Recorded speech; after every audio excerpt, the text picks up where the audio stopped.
Bonjour à toutes et à tous, bienvenue dans ce nouveau point hebdomadaire de marché en direct de chez OFIAM. Alors on a eu une semaine très calme depuis une semaine, c'est pas passé grand chose sur autant les indices boursiers que les indices de taux d'intérêt, si ce n'est hier une petite baisse de 1%, reprise dès ce matin sur à peu près l'ensemble des marchés.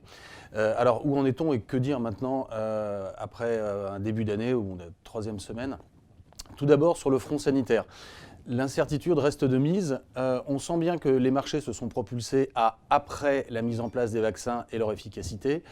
Néanmoins, un certain nombre de doutes demeurent. On voit bien que les deux prochains mois vont continuer d'être compliqués dans certains pays en fonction de l'état des confinements et l'état de déploiement du virus. On a des chiffres en amélioration, par exemple en Allemagne ou en Angleterre, où il y a eu un reconfinement très dur parce qu'il y a eu une grande envolée. Par contre, ça redémarre très fort en Espagne et en France, on n'est pas sûr de complètement échapper à un troisième confinement, plus ou moins partiel. Néanmoins, les vaccins continuent de progresser. La principale source d'inquiétude, c'est surtout les variants qui sont apparus.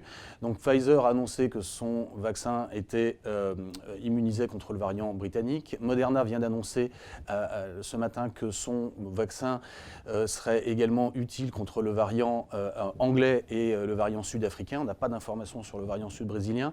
Ça laisse quand même un certain nombre d'incertitudes planer, sous-entendu, est-ce qu'on ne va pas avoir un jour un variant qui n'aura pas le vaccin adéquat? Ce à quoi les laboratoires ont d'ores et déjà répondu qu'il leur faudrait 6 semaines environ pour produire un nouveau vaccin. Certains spécialistes pensent qu'il s'agirait plutôt de 3 mois, mais ça veut dire une nouvelle campagne de vaccination à ce moment-là à mettre en offre. Donc on sent bien que sur le front du sanitaire, même si les choses avancent, il y a encore pas mal d'incertitudes, ce qui empêche peut-être les marchés de se reprojeter sur une ère à l'après-Covid. En même temps, quand on regarde les chiffres en dur, effectivement, on voit bien les décélérations assez massives qu'il y a eu, notamment dans les services, on l'a vu dans les indices PMI.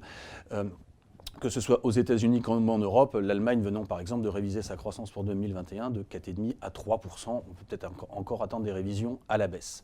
Donc un front sanitaire qui reste toujours omniprésent sur le marché avec des incertitudes que bien malheureusement personne ne détient l'issue aujourd'hui.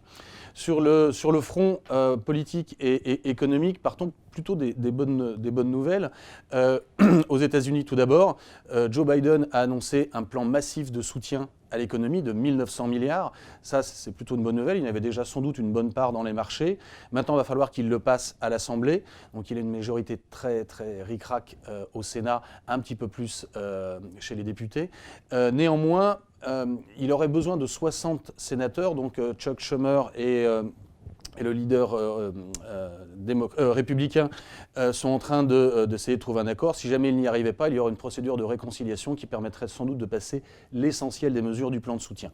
À noter que M. Biden a également évoqué un plan de relance en infrastructure et de transition écologique de 2 000 milliards à venir plus tard dans son mandat. On imagine donc bien qu'il y a quand même un énorme afflux d'argent, très simple, chez les ménages et chez les entreprises, du côté américain, qui devrait vraiment soutenir l'activité. C'est plutôt une bonne nouvelle sur la reprise. Maintenant, il y a le séquencement du vote. Ils y arriveront, mais ça peut prendre un petit peu plus de temps. À noter que Mme Yellen s'est également exprimée et qu'on sent bien qu'elle va être totalement, donc la nouvelle secrétaire au Trésor de M. Biden, ancienne patronne de la Fed, et qu'on sent très bien qu'ils vont parfaitement s'accorder avec M. Powell pour gérer les besoins de financement et de déficit public qui vont être nécessaires et le besoin de présence des banques centrales pour assurer liquidité et crédit dans cette période trouble. De l'autre côté de l'Atlantique, en Europe, peu de nouvelles au niveau européen, juste on a un sujet italien, donc on est un peu toujours dans la commedia dell'arte avec des manœuvres politiques. Donc M. Conte devrait remettre sa démission à M. Mattarella, le président italien, et tenter de reformer un nouveau gouvernement avec une nouvelle coalition suite à la défection de M. Renzi. On est dans de la politique politicienne à l'italienne. Globalement, aucun des partis et des coalitions au pouvoir n'ont intérêt à de nouvelles élections qui verraient la droite de M. Salvini revenir au premier plan. Il y a donc une forte chance qu'elle réussisse à trouver une nouvelle coalition. Et donc, ça ne devrait pas faire beaucoup plus de bruit que ça sur le spread italien. À noter cependant qu'on ne peut jamais rien exclure et que si de nouvelles élections devaient être convoquées, on aurait très certainement un écartement significatif du spread Italie-Allemagne en Europe. sans doute géré en partie par la Banque centrale de Madame Lagarde, qui s'est également exprimée la semaine dernière, annonçant qu'elle serait présente, continuerait de financer, on ne peut pas le dire, mais en tout cas d'acheter de la dette des pays de la zone euro comme du crédit. À noter qu'en zone euro, les émissions nettes des remboursements et des tombées sur les souverains sont négatives l'année prochaine. Donc, ce qui va quand même faire un poids sur les taux d'intérêt assez fort. Aujourd'hui, que conclure en vue sur les marchés? Eh bien, on a tenu notre comité d'allocation hier et je dirais qu'on était passé égal à positif sur les marchés actions juste au lendemain de l'annonce sur le vaccin. Aujourd'hui, même avec l'aller-retour d'hier, aujourd'hui, on est environ 7 à 9% plus haut en regardant les différents indices. On a donc décidé de revenir neutre. D'encaisser en fait ce mouvement qu'on a pris depuis 2 mois et demi. L'idée étant la suivante à partir de maintenant, on a un certain nombre d'incertitudes sur le front sanitaire, on sait qu'on va avoir des semaines et des mois compliqués, même si la Chine d'ailleurs, j'en ai pas parlé, n'inquiète pas, on le surveille quand même de très très près. Donc pour nous, on devrait subir des épisodes de volatilité sur fond d'entreprises qui souffrent quand même, pour certaines particulièrement, au milieu de cet épisode de crise du coronavirus, et qui pour nous seront l'occasion de se repositionner à ce moment-là sur les actifs risqués.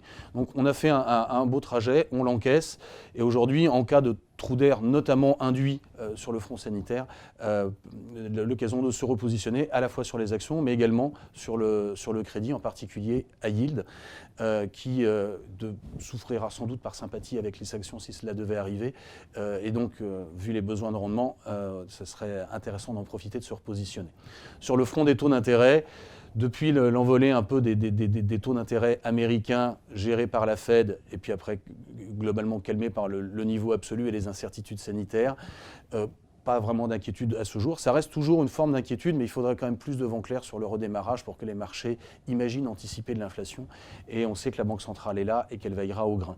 En Europe, peu de choses à attendre, autour de moins 0,50 sur le 10 ans allemand, de moins 0,30 sur le 10 ans français. Compte tenu de ce que j'évoquais sur le calendrier des émissions et des remboursements, peu de mouvements à venir sur ce point-là. Pour finir sur les taux d'intérêt, même si le rendement peut un peu souffrir, d'ores et déjà le portage reste quand même intéressant, donc en avoir un peu et se renforcer si ça s'écarte. Également sur le front des dettes émergentes, je dirais que l'idée reste toujours la même, on a quand même des rendements assez significatifs et dans un univers de taux bas, avec des liquidités abondantes et un dollar qui pour l'instant reste mesuré et une Fed généreuse, ça continue d'être assez intéressant de notre point de vue. Je vous remercie pour votre attention et on sera ravis de répondre à vos questions que vous pourriez poser sur le site web. Bonne journée à tous.